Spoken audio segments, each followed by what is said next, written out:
Hey everyone, and welcome back to the English Prep Podcast. Today we're diving into something that's super relevant for you as English learners, especially if you're at that intermediate level and looking to really prove your skills. English proficiency exams. Yeah, for a lot of you out there thinking about studying in a place where English is the main language, or maybe exploring job opportunities that require strong English, or even if it's part of moving to a new country, these exams are a pretty key step. There are a few big names out there, right? IELTS, TOEFL, maybe you've heard of Academic too. I think it can get a bit confusing to know which one to even start looking into. Totally. And that's exactly why we're doing this deep dive today. We're going to break down these exams: the International English Language Testing System, IELTS, the Test of English as a Foreign Language, TOEFL, and that other one, the Pearson Test of English Academic, PTE Academic. We'll look at what they're all about, how they're structured, and try to help you figure out which one might be the best fit for you and your goals. Perfect. So let's kick things off with the basics. What are these English proficiency exams really all about? What's their main purpose?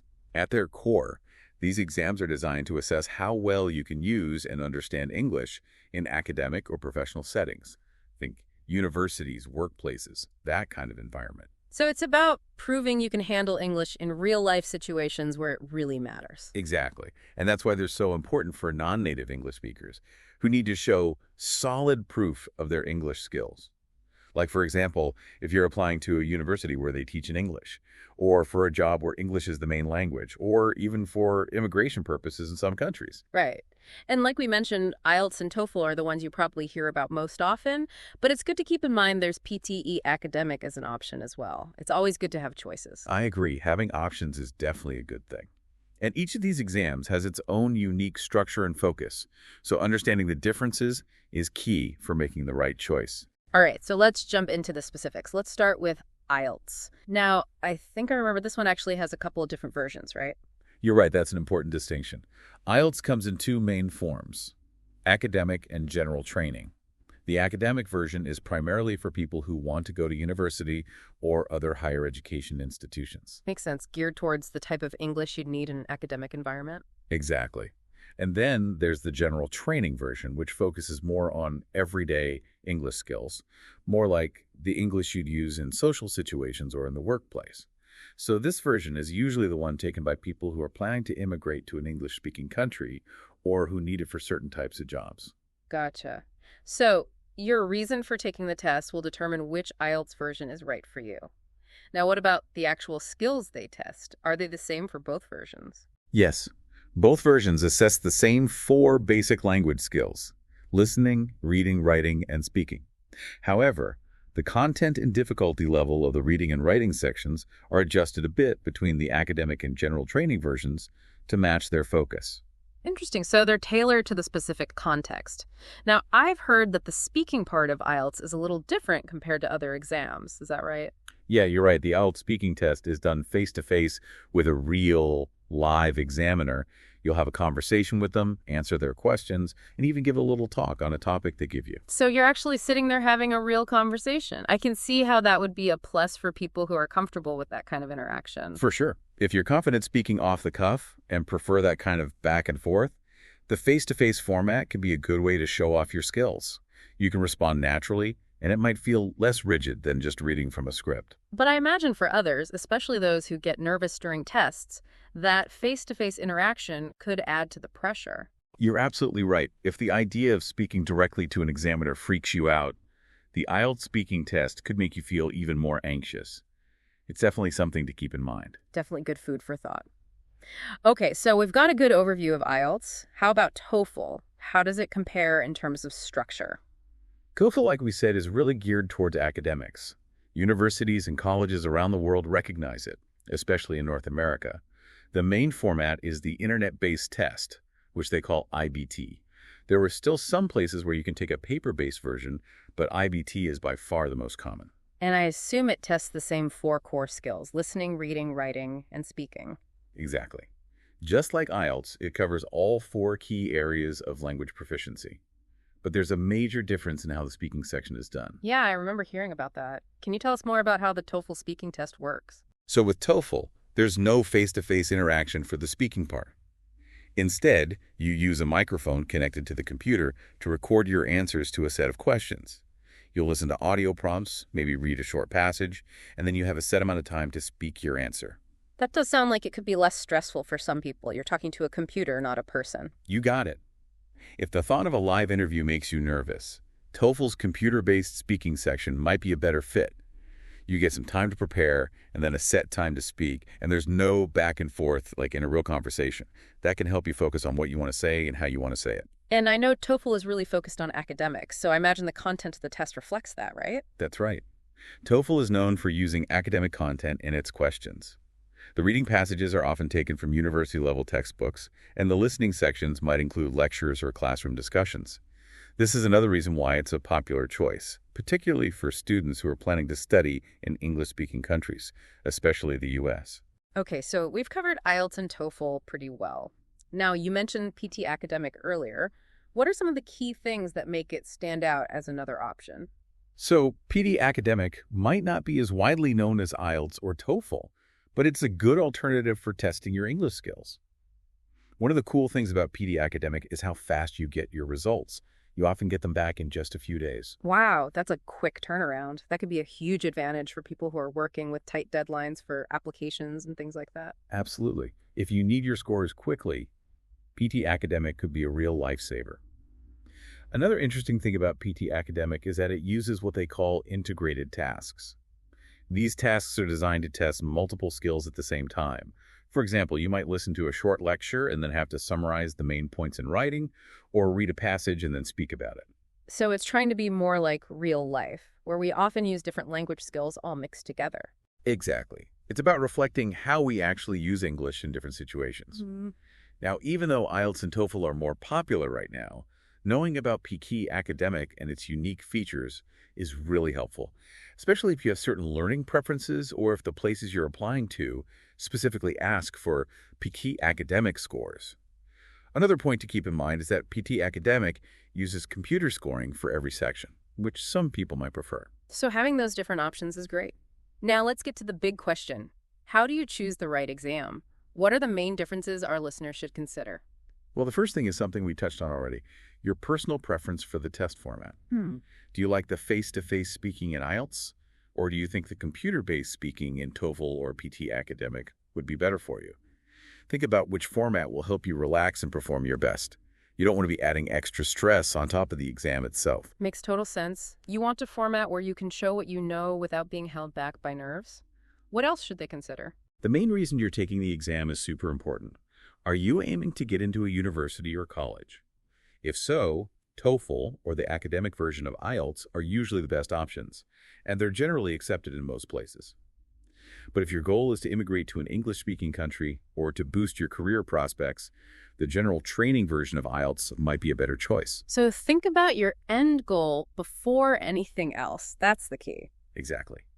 Another thing to consider is something we call regional acceptance. IELTS and TOEFL are recognized worldwide, but sometimes there are regional preferences. For example, universities in the UK, Australia, and Canada often prefer IELTS, while TOEFL is super common in the US.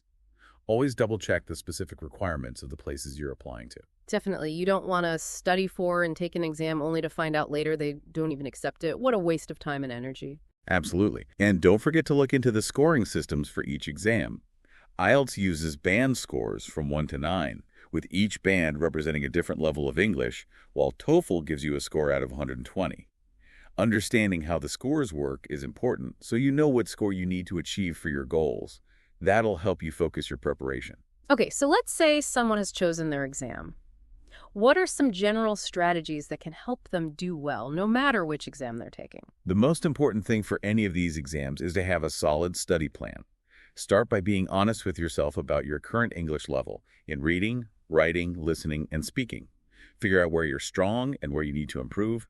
Then make a study schedule that you can actually stick to and try to do a little bit every day to improve each skill. Consistency is key, right? Like little and often is better than cramming everything in at the last minute. 100%. Regular practice is way more effective than trying to learn everything the night before the exam. Along with a good study plan, you need good study materials. Look for official textbooks, online courses, practice tests, and sample questions. And don't be afraid to use a mix of resources. The more variety, the better. And what about just engaging with English in general? I imagine that can be really helpful too, not just studying specifically for the exam. Absolutely. Try to incorporate real English materials into your daily life. Listen to English podcasts, watch movies or TV shows in English, maybe with subtitles at first, then try without, and read articles, news websites, and books. This will not only help your overall English, but also expose you to different accents and writing styles, which will come in handy for the listening and reading sections of the exams. Right. And speaking of the exams, they all have time limits, right?